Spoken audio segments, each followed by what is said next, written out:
Sir, the service entrance is around back.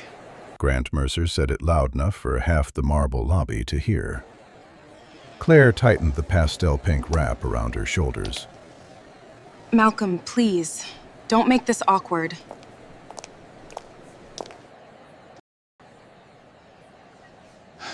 I'm checking in. 10 years, and you still walk into rooms like you're waiting for permission. Claire looked away. That hurt more than his laugh. Put it down. Grant glanced at my navy jacket and smiled. What is this, a souvenir? Sir. Walter Briggs, the hotel's head of security, crossed the lobby. He looked at me, stopped cold, and raised his hand in a sharp military salute. "Sir." Grant's smile disappeared. Claire whispered, "Why is security saluting you?" I took the key back. "Old history." Grant slid a signed notice across the desk. "The closing was moved up. Tomorrow at noon." Walter looked at me. Grant smiled again. "Whatever game you're playing, Malcolm, by tomorrow this hotel won't matter to you." He was wrong. But if I explained why, I could lose my only chance to stop him. A smaller man would have backed away from that salute.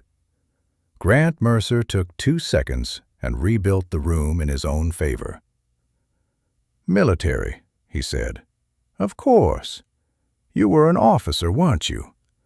Half the security industry is." He turned to Claire with the warm, easy confidence I had watched him use on investors all evening. "There. Mystery solved." Claire's shoulders came down an inch. 30 years in hospitality taught me how badly a room wants to be reassured. I let him have it. That was a decision. I could have corrected him. I did not. I looked instead at the paper he had left on the desk. An accelerated closing notice signed that afternoon. In plain language, if the closing packet was certified at noon the next day, ownership of the most celebrated hotel in America changed hands. And unwinding it after that would take years, and lawyers, and money. The Beaumont was hosting its Founders Anniversary Gala the next morning. Guests, press, executives, and employees who had worked those floors for 30 years. Grant did not want a quiet closing in a lawyer's office. He wanted a stage. Walter waited until Grant had walked Claire toward the elevators, then stood beside me, facing out into the lobby the way security men do. "Sir," he said quietly, "I read the transition summary this afternoon.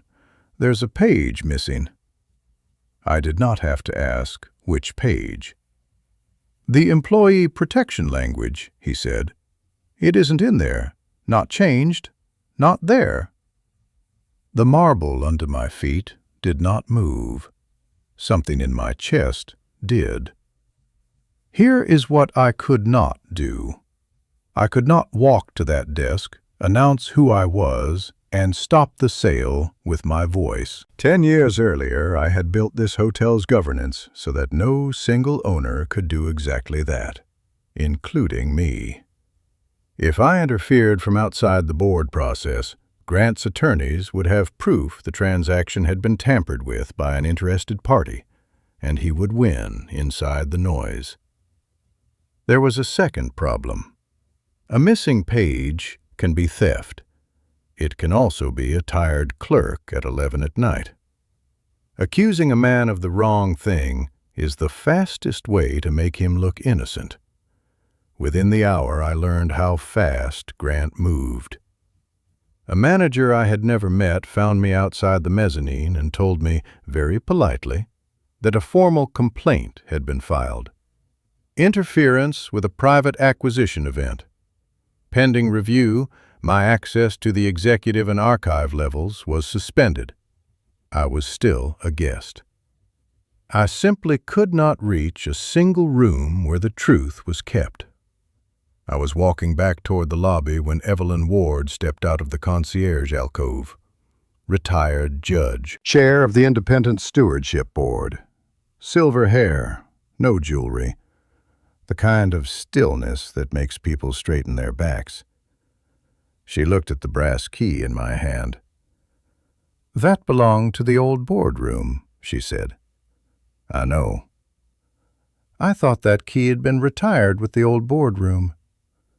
She held my eyes a moment longer than was comfortable. "Then you know what may still be missing." She walked away before I could answer, and I stood there holding a piece of brass that suddenly weighed more than it had in 10 years. Evelyn Ward had not said a page was left out. She said missing. Judges choose their words. I had until noon to find an authenticated original of the employee covenant. That was the whole job.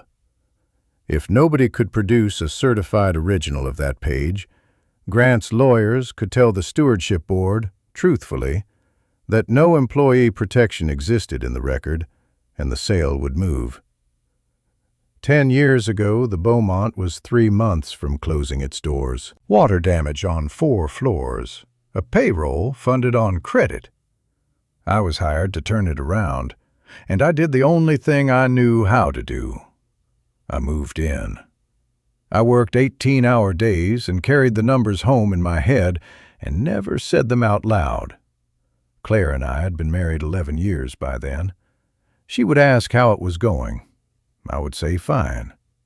She would ask if we were going to be all right. I would say yes. Both answers were lies, told the way a man tells himself he is being strong. I thought silence was discipline. She experienced a locked door. Grant Mercer had nothing to do with our divorce. He did not appear in Claire's life until years later. It would be easier if there had been a villain. There wasn't. There was a man who kept his own wife outside his life and called it love. The papers were signed in the spring. The Beaumont turned its first profitable quarter that autumn. I have thought about that order of events more times than I can count. What came after the divorce is the part nobody in that lobby knew. When the property came up for sale, I put together an investor group and we bought it. I could have taken absolute control.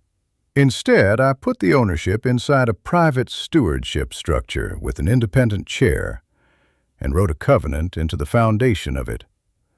The covenant said one thing in plain language. If ownership of this hotel ever changes hands, the people who work inside it get a direct vote, not a suggestion box, a vote. Then I made myself subject to it. The owner could not waive it either. That was the point. The old founder gave me the brass key the week I started, when the hotel still had its original boardroom on the 9th floor. He was 91. He put it in my hand and said, "A hotel is only worth owning if the people inside it still matter after the papers change hands." He died before the turnaround finished. I kept the key, so I had more economic power in that building than everyone else under its roof combined, and it was worth nothing to me. The moment I used it to bully the board, I became the kind of man the system was built to stop. He had already taken my first tool. The complaint kept me off the archive level, where the stewardship records lived. Whoever pulled that page had bought themselves a locked door and a clock. I sat down by the elevators and turned the key over in my hand. The 9th floor boardroom had been gutted in the renovation 6 years ago. Walls out, carpet up. The room was gone. But the key was still here, and locks do not evaporate. They get moved. They get stored. If the room was gone, where was the lock? I found Walter in the security control room at 10:20 that night. I did not ask him to open a door for me. "I'm not asking for access," I said. "I'm asking what the system already recorded." Walter understood immediately. He pulled up the credential history for the archive level. Not the footage, just the log. Any board member could have requested it through the proper channel. "Heritage cabinet," he said. "Access the night before last, 11:41 p.m. He turned the screen so I could read it myself. Claire Bennett, guest executive badge. My ex-wife's name on an access log at 11:41 at night, 2 floors above a document that had gone missing from a deal her partner was pushing through by noon.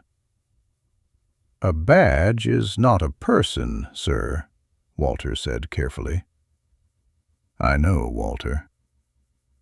I found Claire just after midnight in the small lounge off the mezzanine. She was alone with the coffee, still in the pastel wrap, her black hair pinned up in that neat bun she has worn since we were 28. "Did you use your badge on the archive level the night before last?" She looked up. "No." "Someone did. 11:41 at night." "Then someone's system is wrong." Her chin came up. "You show up out of nowhere after 10 years and want me to feel like a suspect."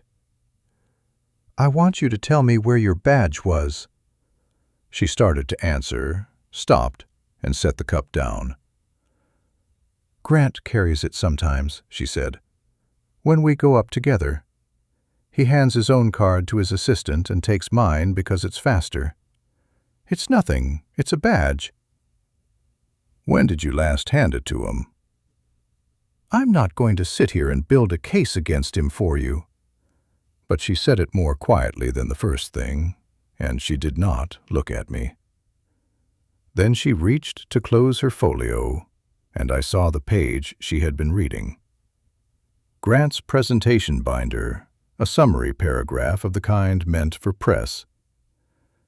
Employee transition discretion. I asked her to hold it still. She let me look, understand why my hands went cold. The covenant I wrote used the phrase, employee transition rights. Rights. That word was chosen on purpose in a conference room 10 years ago. Grant's material used the same 3-word rhythm with the meaning turned inside out. Discretion means somebody gets to decide. Rights means nobody does. Whoever wrote that packet had seen the covenant. You cannot invert language you have never read. Before I could answer, Grant came in with 2 coffees, and he did not insult me. He was never a bully in any way that would be caught on tape. "Malcolm." He set a cup in front of Claire like a man putting a hand on a shoulder.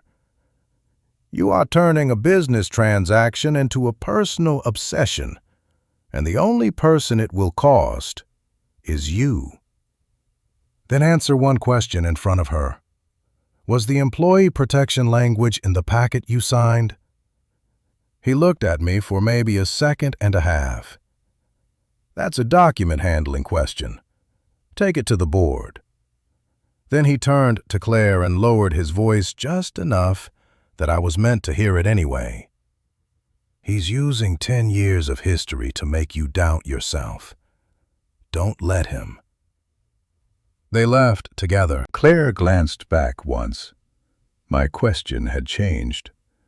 I was no longer asking where the missing page was. I was asking who had needed it gone badly enough to build an entire deal around its absence. She came back at 1:30 in the morning. I was in the lobby because there was nowhere else in that building I was permitted to be. She stood in front of me holding her badge like it had gotten heavier. "Grant borrowed my badge on Thursday," she said. "He gave it back at breakfast." It was the first thing Claire had ever told me that cut against the man she was with, and I saw what it cost her. "That does not mean he stole anything," she added. "No," I said, "it doesn't." "You're supposed to argue with me." "I've done enough arguing with you for one lifetime." Then I did the only thing left that could change anything. I held out the brass key. She stared at it. "What is this?" It opened a drawer in the old boardroom. The room is gone. I've been assuming the drawer went with it. Find out whether that's true. Why me? Why not your friend in security? Because Walter's job would end, and yours won't. And if I find it, Grant gets to say I planted it. I put the key in her hand and let go. Don't trust me, Claire. Verify one thing. She looked down at the fob. You used to carry this every day. I could hear it hit the counter when you came home. She was gone 50 minutes. When she came back, she sat down beside me, a printout folded in her hand. The renovation inventory. 9th floor, 6 years ago. They didn't destroy the board table. Where? Heritage Storage, sublevel 2. And it comes up at 7 in the morning. She unfolded the page. They're putting it on the ballroom stage as the centerpiece for the gala.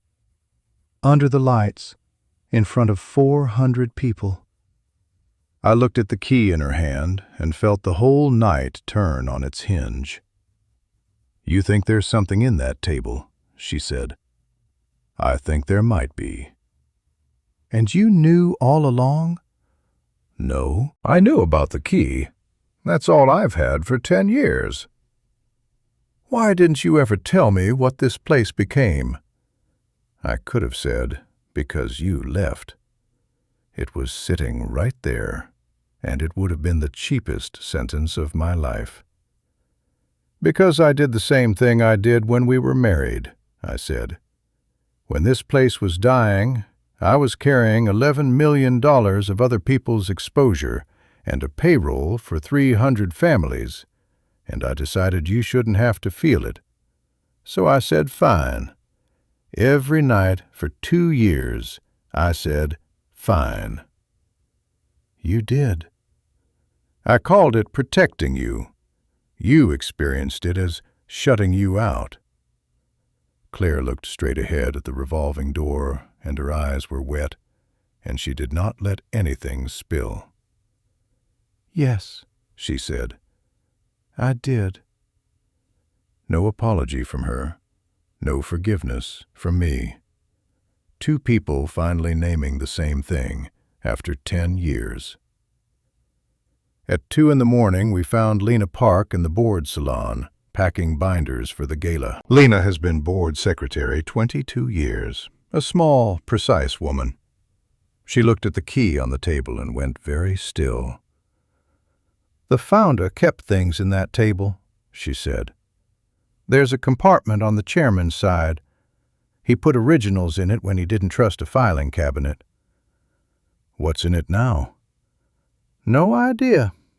Nobody's opened it since before the renovation. She pressed her hands flat on the binder. I can tell you how documents were routed and who signed for sealed material. That's all I'll say. It was not a miracle. It was one woman's memory of where paper goes, and I have built turnarounds on less. Grant learned about the inventory request by 3. Claire told me afterward what he said, that I was manipulating her. And then, because he was better at this than I had allowed for, he did not threaten her. He gave her something. Partnership documents. If the acquisition closed, Claire Bennett would be public relations partner in the new hotel group. The thing she had built her career towards since she was 25, handed across a table at 3 in the morning by a man who wanted her standing beside him at noon. At 6:30, They brought the historic board table up from sub-level 2 under a gray cover and wheeled it across the ballroom floor. I watched from the mezzanine rail, Claire beside me with the brass key still in her hand. "If this opens what you think it opens," she said, "what happens?" "Then Grant has a problem." "And if it doesn't?" "Then I do." For 90 minutes that morning, I believed I was going to win cleanly. I had 4 pieces. Claire had handed the key back to me at the rail and told me to be the one holding it, because if she carried it into that ballroom, Grant would call it theft. Lena had agreed to state on the record how sealed originals were routed if the board asked her formally.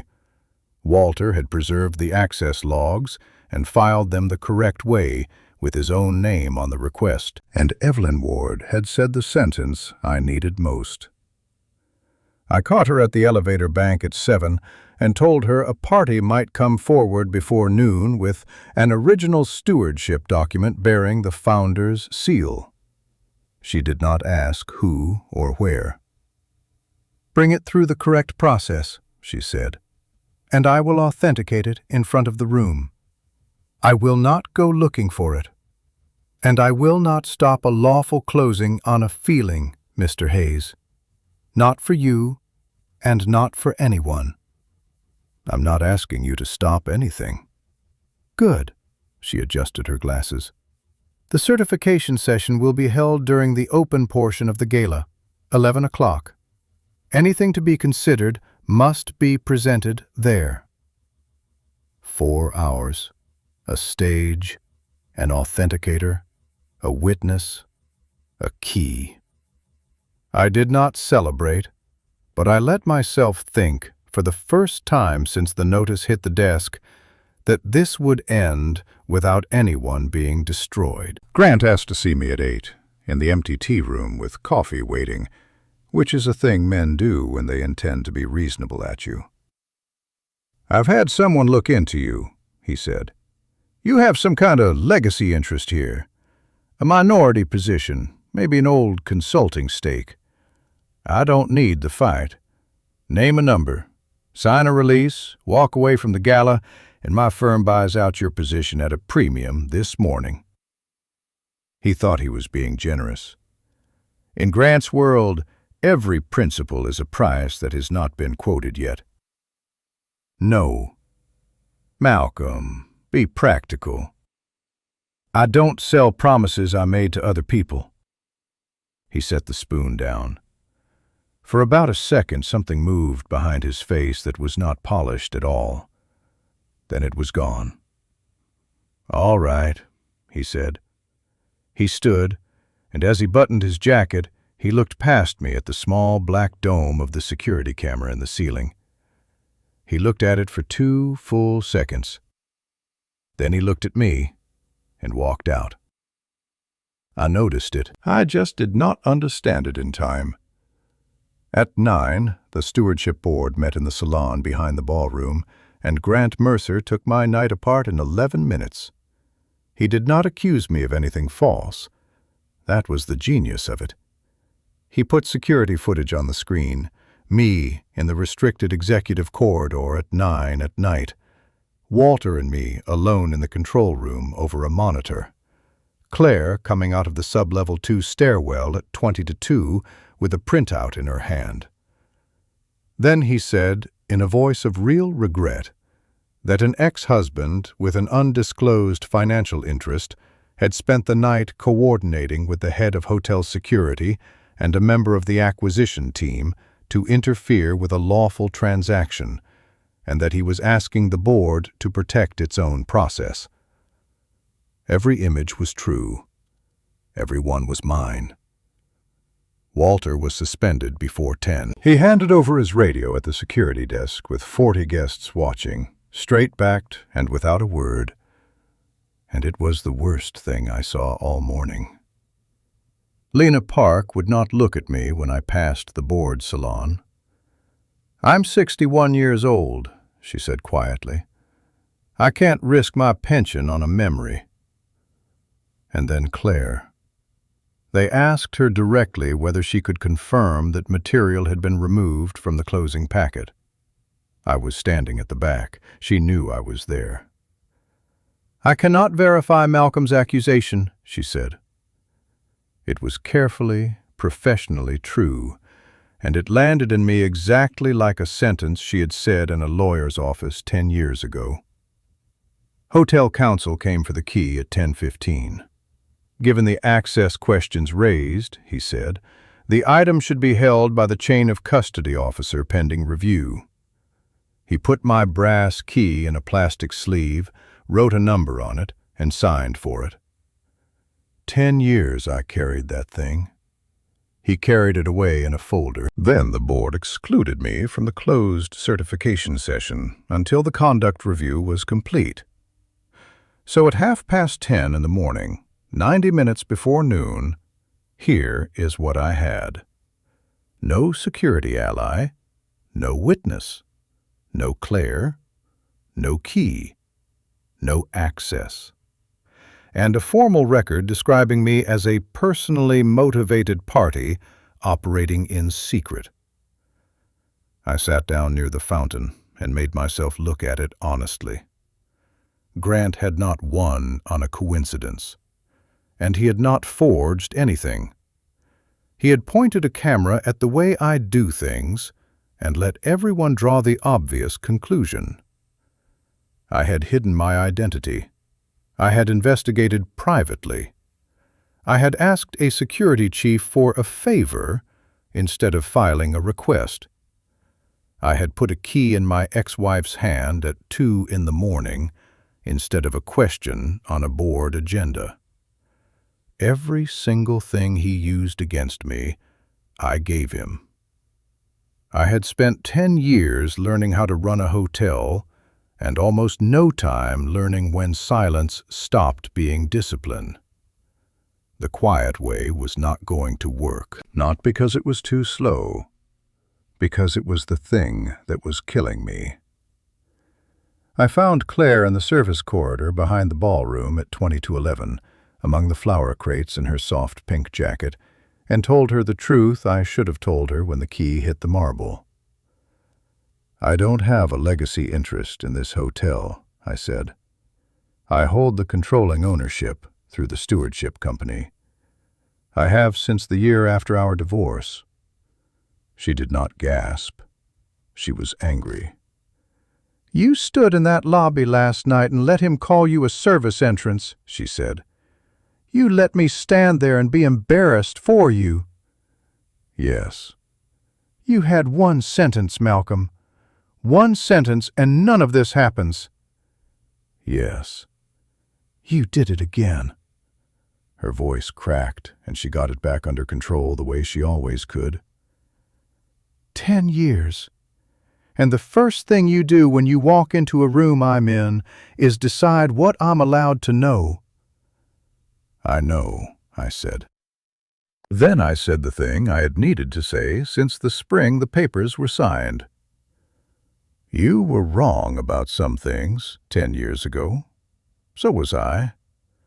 But I made it easier for you to be wrong because I wouldn't tell you anything." She did not forgive me. She nodded once, the way you nod when a bill is finally itemized, and went back through the doors to the ballroom, to Grant. At 12 minutes to 11, I filed 3 requests with Evelyn Ward's clerk, in writing, and asked that all 3 be read aloud in open session. The first disclosed my ownership position in full and my conflict of interest. The second asked that my own conduct during the night be reviewed publicly, alongside the closing packet, and that any finding against me apply to my voting rights. The third asked that the employee covenant question be heard in open session instead of the closed certification meeting. My attorney would have had a stroke. Every one of those requests handed something to Grant. The second put my own voice on the block. If that board found I had improperly interfered, I could lose the authority to vote my own position in the sale of the hotel I saved. I was not being noble. I had run out of quiet moves. When you cannot control what happens in the dark, you turn the lights on. I sent word to 2 people and asked each for one thing. To Walter, through the clerk, in writing, preserve what you have already documented and do nothing else, nothing off the record, not one favor. To Lena, if the board asks you a direct question in open session, answer truthfully. If they do not ask, say nothing and keep your pension. I asked Claire for nothing at all. She had spent 10 years being managed by me, and I was not going to spend our last morning doing it again. She made her own decision anyway. At 11:15, she called an independent attorney, not Grant's and not the hotel's, and asked what her exposure would be if she withdrew from a public announcement she had helped prepare. Then she went to the communications desk and pulled her authorization off the acquisition press statement. Without her signature, the announcement Grant intended to make from that stage was not cleared for release. She did not tell him. At 11 o'clock, the ballroom doors opened. The grand ballroom holds 400 people under 9 chandeliers, and that morning, every seat was taken. Investors on the left, press along the back wall, board members at the front tables, and filling the whole right side of the room, in pressed uniforms, the employees, because the anniversary gala has always been the one morning of the year when the people who make the beds sit down in the ballroom they clean. On the stage, under the center chandelier, stood the historic board table, dark walnut, 12 feet long, scarred along one edge where somebody in 1962 set down a cigar. Somebody had put flowers on it and a brass plaque in front of it reading, "Founders Table, 1894. To Grant Mercer, it was furniture. He walked past it twice.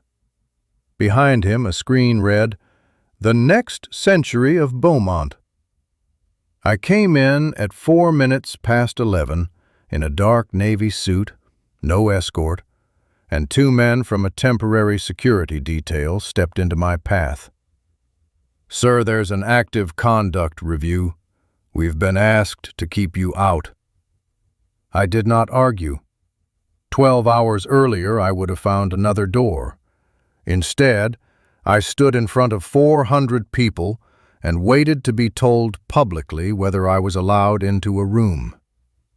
Evelyn Ward came down off the dais. She did not put a hand on my arm and say something stirring. "He has the right to attend the open portion," she told the detail. That is the extent of my ruling.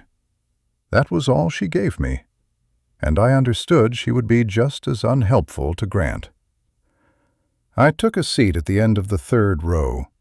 Claire was on the stage at Grant's right hand, in her pink jacket, hair pinned up, holding a leather folio.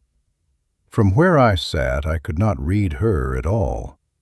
I watched Grant lean over and say something. I watched her nod. She told me afterward what it was. She would introduce the acquisition, not him. She would read the prepared statement and hand him the room. It was the smartest thing he did all morning. If Claire read those words, she owned the deal. Her face, her voice, her reputation attached to it permanently. If she refused in public 30 seconds before he took the stage, she lost the partnership, the relationship, and everything she had spent 25 years building. He was not asking her to speak. He was asking her to choose, and both choices cost her. I looked at the table instead, because it was the only thing I could still work on. The founder's compartment would be on the chairman's side, 3rd panel from the left. From my seat, I could see the keyhole, smaller than a thumbnail. In 132 years, nobody had thought it worth removing, and the key that opened it sat in a plastic evidence sleeve with a number on it, in somebody else's handwriting. At 11:09, Hotel Counsel handed that sleeve to the chain of custody officer for the open review, and she set it on the certification table beside Evelyn Ward's water glass, 6 feet from me.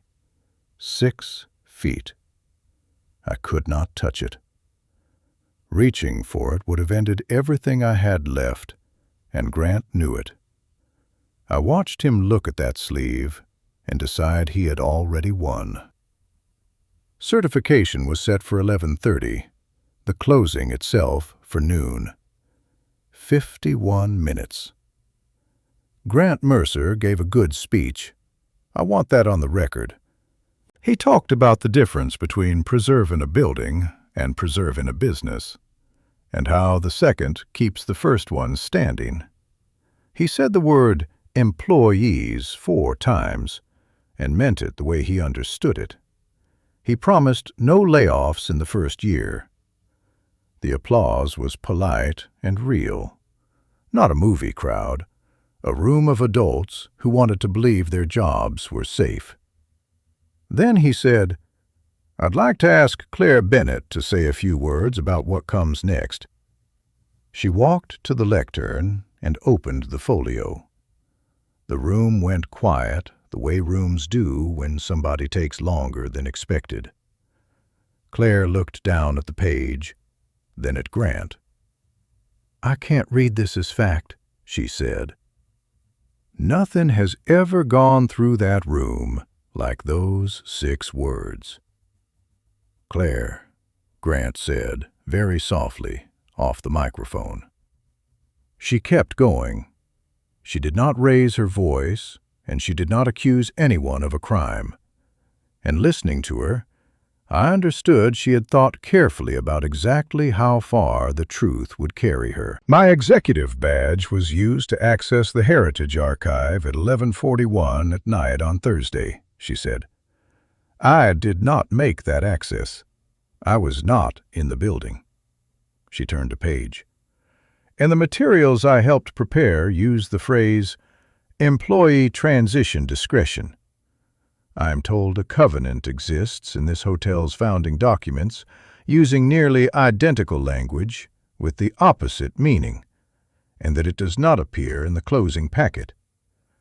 I can't explain either of those things, and I won't tell 400 people this transaction is clean when I don't know that it is." She closed the folio, took a second document from it, and laid it in front of Evelyn Ward. "That's my partnership agreement. I resign from the acquisition team, effective now."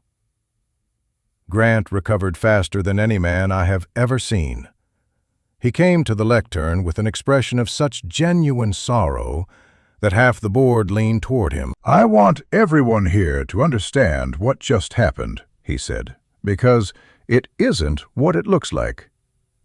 Claire's ex-husband arrived last night after 10 years and spent the whole night working on her. He has an undisclosed financial interest in this property. He met privately with the head of our security. He sent her into a restricted sublevel at 2 in the morning.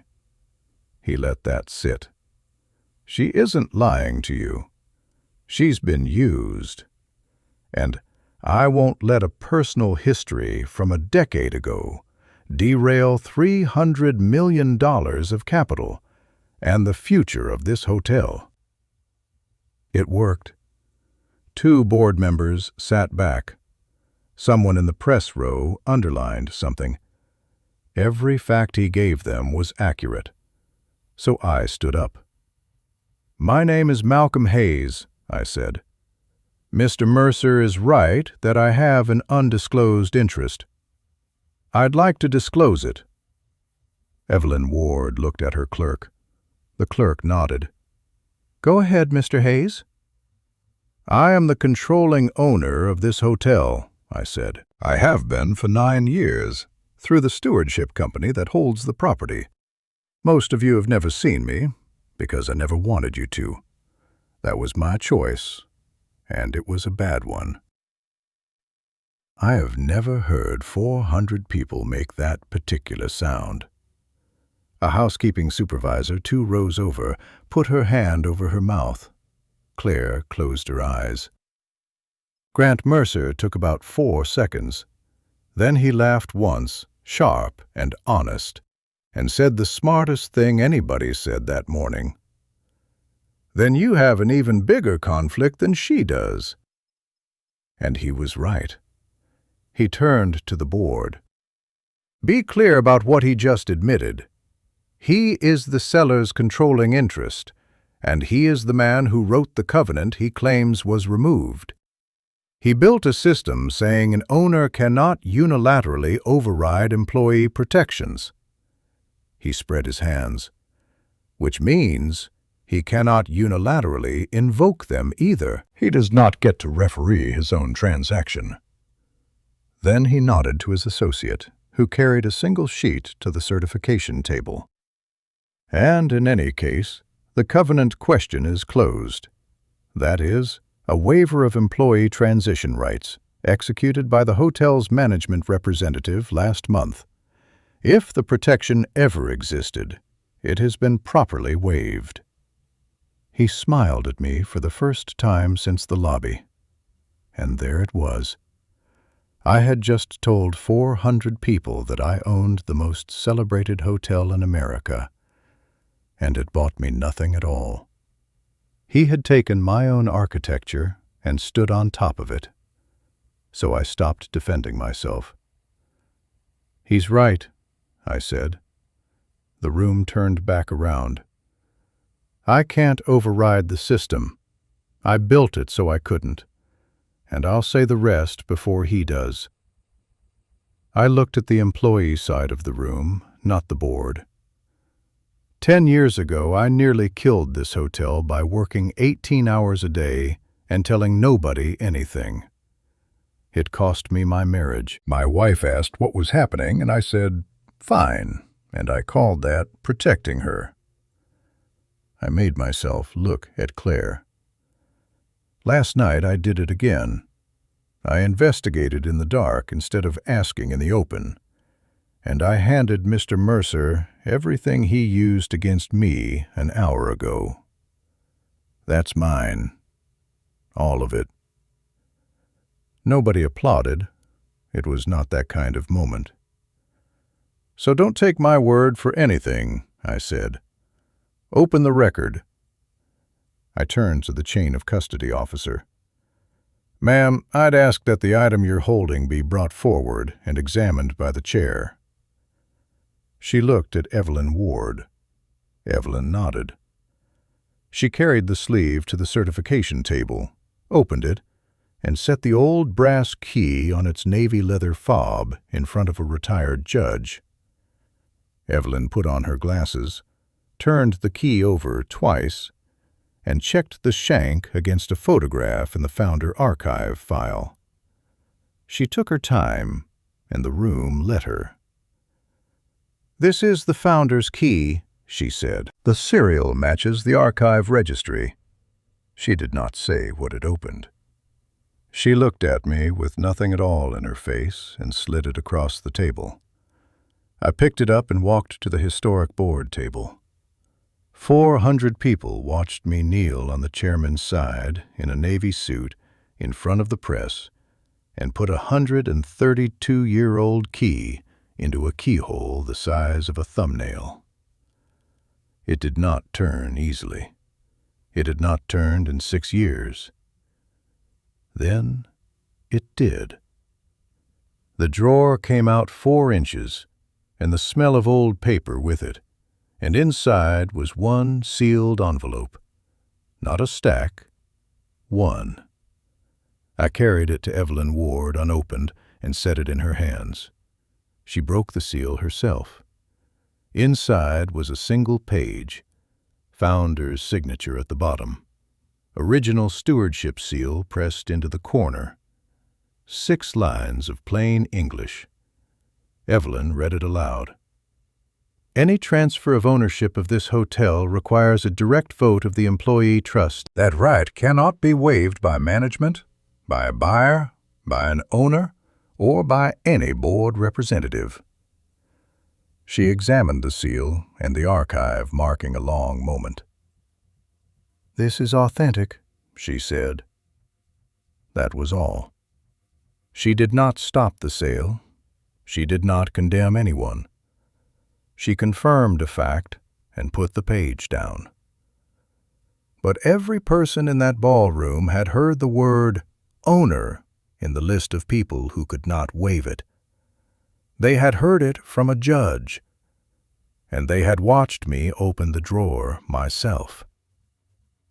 Grant did not fold.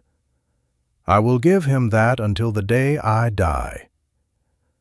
"Then we have a procedural problem," he said, "because Mr. Hayes knew where that document was for 10 years and concealed it until the morning of closing. That is not evidence. That is an ambush. I'm asking this board to certify the packet as scheduled and let the courts sort out his conduct." He was going to make it to noon.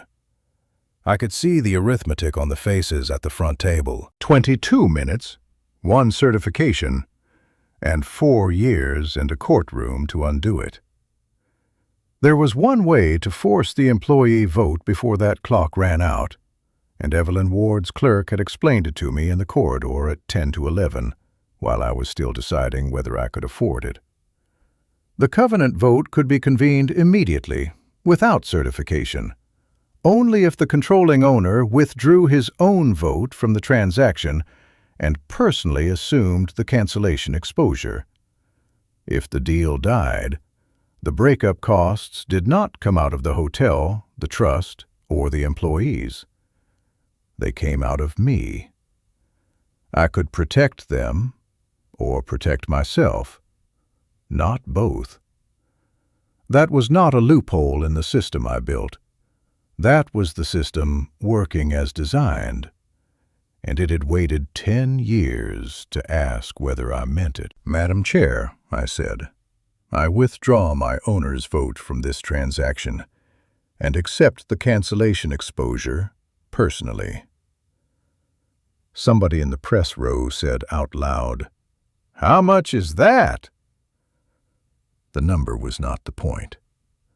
"Charge my stake," I said. Grant Mercer lost his composure for about 1 second. Not a shout, not a confession. His jaw moved. He turned from the microphone, and he pointed at the temporary detail at the back of the ballroom. "Remove him," he said. "Now." And the room heard it.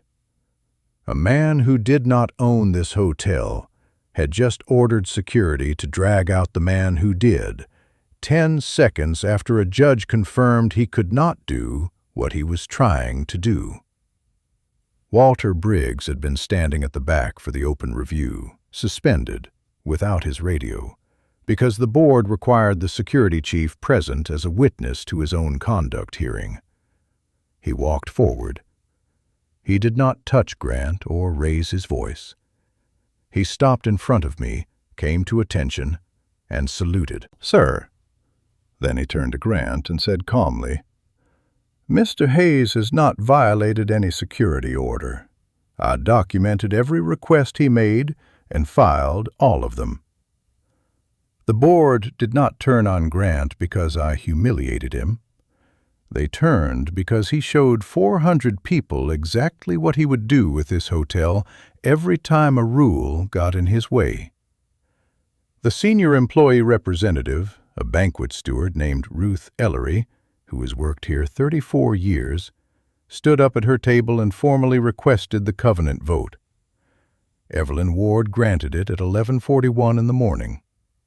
Employee trust votes cannot be conducted in 19 minutes. Grant had made certain of that himself when he moved the closing up to create pressure. Noon came. The packet was never certified. The deadline he built to break me is what killed his deal. The employee trust voted 11 days later, and the answer was not close. The Beaumonts stayed under the stewardship structure, with the covenant restored to the front of the record where the founder put it. Mercer Hospitality Partners withdrew its offer that afternoon. There was no arrest and no ruin. A man with that much money does not get ruined. He simply became someone boards remember, and in that business, memory is the whole currency. Walter's suspension was lifted the next morning. Claire found me in the lobby that evening near the fountain, in the same room where Grant had pointed me toward the service entrance. She was holding the brass key. "They released it to me from custody," she said. "I signed for it. You should keep it." "I think it belongs where people can see it." There is a heritage display case near the elevators now, beside the original guest register. The key is in it, with a small card explaining what it opened and what the 6 lines say. For 10 years, that key meant I had authority nobody could see. Now it means the opposite, and I sleep better. Claire sat down beside me. She had lost the partnership, the relationship, and a job she loved, all before lunch. "I don't know what we are after this," she said. "We don't have to be anything today," I said. She nodded. Then she stood, touched my shoulder once on her way past, and went out through the revolving door into the evening. No kiss, no promise. That was an ending. The clean kind. The kind that took 10 years and one honest morning to reach. I stayed a while in the same chair, my navy jacket folded on the arm beside me. The night porter came through on his rounds. He did not stop. He did not stare. He did not salute. He said, "Good evening, Mr. Hayes." And I said, "Good evening." That was the whole payoff. And it took me until I was 53 to understand why it was better than the salute. Power is worth very little if the rules only matter when they protect you. And silence can be dignity. It can also become distance if you use it to keep the people who love you from ever knowing what you're carrying. Have you ever been underestimated by someone who mistook your silence for weakness? Tell me about it in the comments.